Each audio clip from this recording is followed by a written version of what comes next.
తెలంగాణ ప్రభుత్వం 50% పైచిలకు ఆర్టీసీ ధరలు పెంచడం, సామాన్య విద్యార్థులకు చిన్న చిన్న ఉద్యోగాలు చేసుకునేటటువంటి వారికి, అదేవిధంగా మెట్రో ధరలు పెంచడం, దానికి అనుబంధంగా ఉన్నటువంటి ఎంఎంటీఎస్ ధరలు పెంచడం అన్నది నిజంగా కూడా దారుణం.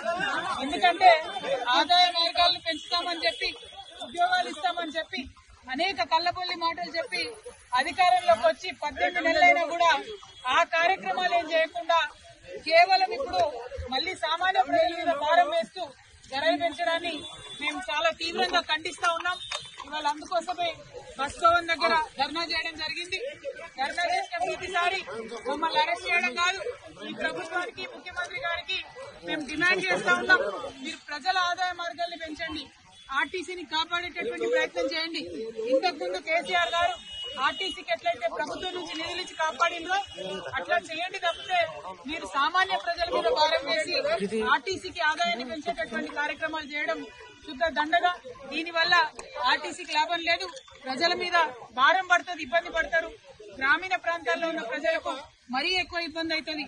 ఇప్పటికే మహిళలకు ఇబ్బంది అవుతుంది, బస్సులు ఎక్కే పరిస్థితి లేదు, మగవాళ్ళు టికెట్ కొనుక్కున్నా కూడా నిలబడే పరిస్థితి లేదు, కూర్చునే పరిస్థితి లేదు, నిలబడే ప్రయాణం చేయాల్సినటువంటి పరిస్థితి ఉంది. అటువంటి సందర్భాల్లో మీరు రేట్లు పెంచి ఎవరికి లాభం? కొన్ని రేట్లు పెంచితే కనీసం బస్సులు పెంచుతున్నారా?